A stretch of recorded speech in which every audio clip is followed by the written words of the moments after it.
Screen. Oh, there. All right, I'm going to introduce this wonderful team here. They're going to talk about Crumbl, and this team put good effort in. I think it's a good example you can use as you prepare your futures presentation. So take it away, team. Thank you, Dr. Sampson. Hello and welcome. We are Team C, and today we'll be reimagining the Crumbl experience. Now, I want to depict a scenario for you guys. Imagine waiting for your order. You're at a Crumbl store, you're waiting, you've selected your Dubai chocolate cookie, and you're waiting for your order. Then it comes out wrong. How would that make you guys feel? How would you feel? Pretty disappointed, right? Well, today we're going to solve that. We're going to talk about how to rectify the problems in the Crumbl process.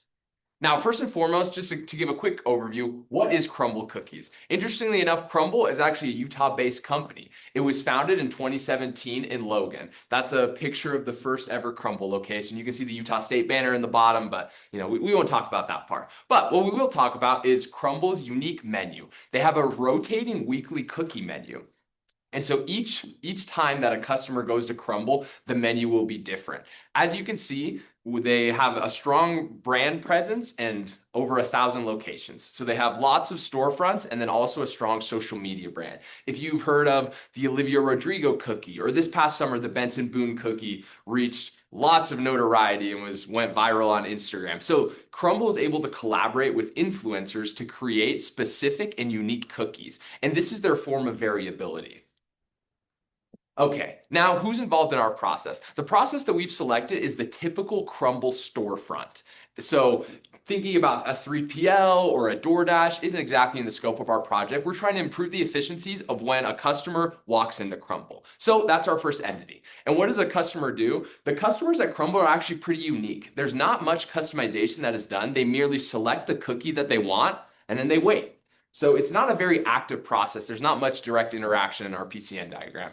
The next is the dressers. The dressers are the employees. So they fulfill the orders. They sometimes take the orders, but then there's also the option to just manually put it in. They also print the tags, and they have a lot to do. And what they do is under the direction of the managers. The managers have a unique job at Crumbl. They oversee the quality and they set greeting standards. So what that means is that when a customer enters into Crumbl, as soon as the door opens, the employees will stop what they're doing, they'll stop frosting the cookies, and they'll say welcome.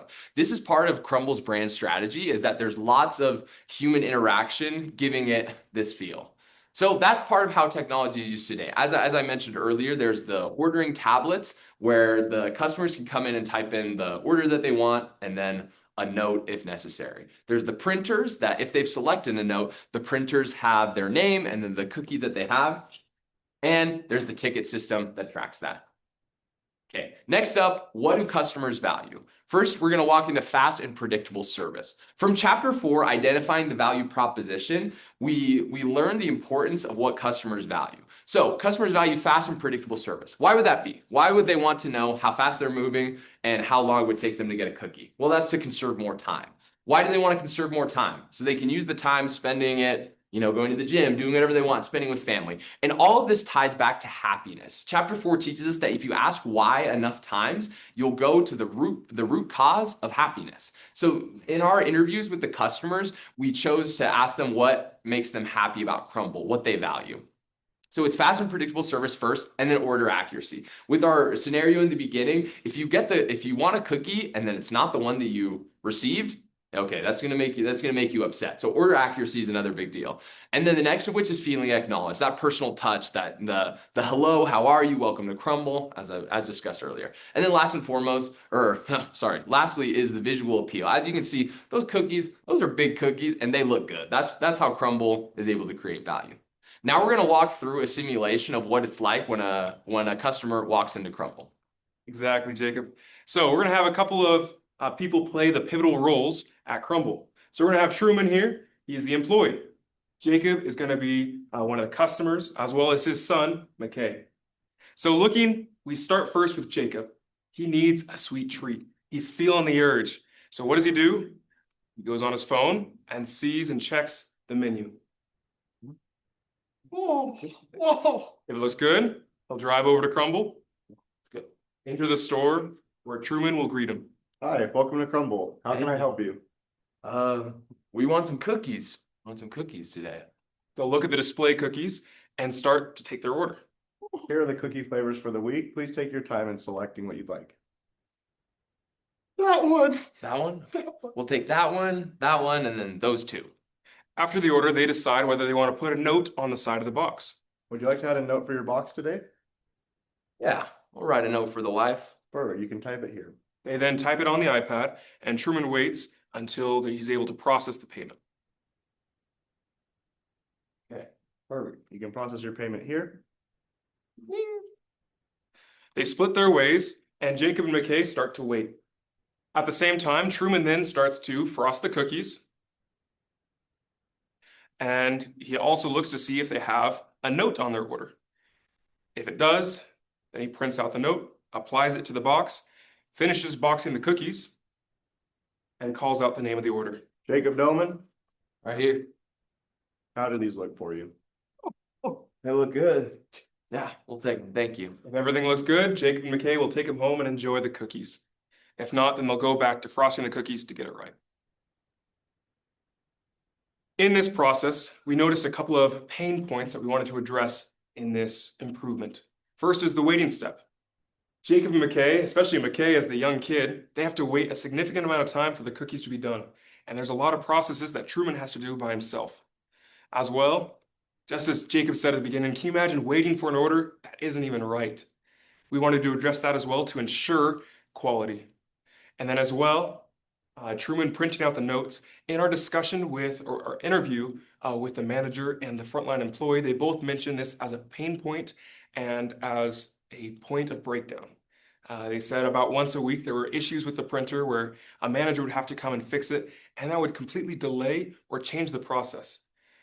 By doing so, they had to decide, the frontline employee, whether they should get the manager or whether they should try to fix it themselves or give the box without the note. So looking into these, we want to find a couple of ways to address these issues of the unengaged waiting, the printer failures, and the wrong orders. Okay. Perfect. Strengths of the current process. One of the current strengths of the process is we have a high quality product. Currently, as the cookies are being developed and made, they are high quality. People are coming back for these cookies. In addition, they have streamlined operations. This is a current and effective process, and it's very efficient. Lastly, this is a strong brand appeal. Lots of people come to Crumbl for its unique and customizable menu. There are so many different options and so many different cookies each day, which people keep coming back for. Lastly, there's 96% availability and a warm service of culture. People come to Crumbl because it has a warm culture and they feel accepted and welcomed. So our solution. First of all, we want to implement a poke-yoke verification system. This will cross-match our orders and the references from the customers. Next, we want to encourage and implement a frosting engagement process, which will engage the customers during the frosting process. And we want to switch the customer notes from being printed to handwritten. This will encourage more value-adding activities in the customer side of the process domain. First of all, the poke-yoke verification. How it works is when customers arrive, they will be able to place their order on the tablet. As they are placing their order on the tablet, it will create a visual for the kitchen who goes to the back and starts preparing the cookies. As he prepares the cookies and brings it back, he will visually check with the tablet, which will have a visual representation of each of the cookies. Here's an example on the slideshow where we can see each cookie matching up exactly with what it should be on the order. After he double checks this, it then ensures that the order is placed correctly and everything has been delivered properly. Next, we want to engage customers during the wait process. What we plan to do is as the frosting step begins, we're going to call the customer's name. As we call the customer's name, this signals that we're beginning to work on their cookie and frost their cookie. According to the queuing psychology, as they know what step of the process they are on, this step feels less burdensome and they understand how long they have left. Next, we want to show the frosting process so the customers can see the quality of the cookie and understand how far along they are. And lastly, we're going to have a little time estimate. As they can see what cookie we're on and how many we frosted, they'll be able to estimate how long they have left. And the last step we have that we want to implement is switching the notes from the printed to handwritten notes. What will happen is currently when they arrive, they have to type a note on the tablet. This then creates a huge bottleneck for Crumbl as they can't continue to take orders, and typing a note takes time, creating a bottleneck in the system. However, we plan to switch to a system where customers come in, grab a note from Crumbl, and as they're waiting for their orders to be fulfilled, as they're waiting for the cookies to be frosted, they can begin to write a handwritten note. This then makes the note become one, more memorable and personal, as well as additional customizations. They can add drawings. But this also allows the kitchen and the chef to do more value-adding activities while the Crumbl customer takes the burden of this value-adding activity. This then creates more value for the customer and allows him to get exactly what he wants. As McKay said, we propose that the surrogate interaction of the customer typing on the iPad shifts towards the customer writing on a note. This is an encapsulation of the service encounter triad. From here, you can see that we're between employee control and company control when it comes to the notes, but shifting the creation to the customer allows us to move to this side of the triangle, where the trade-off is efficiency versus satisfaction. Yes, it may take them a little bit longer to personalize the note, but it will increase satisfaction. Additionally, because as McKay was saying, the worker can continue to frost cookies while they are making the note, instead of having to wait for the payment as you saw in our simulation. The second thing that we wanted to touch on was from chapter 5 with strategic process positioning. There are 4 recommendations for making changes to processes. Then we wanted to focus on number 3 and 4, process inefficiency. Because the employee can't receive payment, there's a waiting period until the customer ends their note. And then surrogate positioning, putting that towards the customer, just as we were talking about that trade-off. So now we'll show what the new process looks like. Exactly. So we're going to keep the same people, but this time we're going to start a little bit later in the process. So Jacob and McKay come in for a cookie. They're welcomed. They look at the display cookies, but when they place their order, it goes directly into processing the payment. You can process your payment here. Excellent. From here, while Jacob and McKay wait, they're able to start writing down their message. Here. At the same time, Truman then begins to frost the cookies, box them, as well as use the Poke-Yoke check to ensure that they look the same. From there, calls out the name of the order. Jacob Delman. Oh, right here. Wow, that was quick. They're able to check if it's all good, improving the efficiency of this entire process.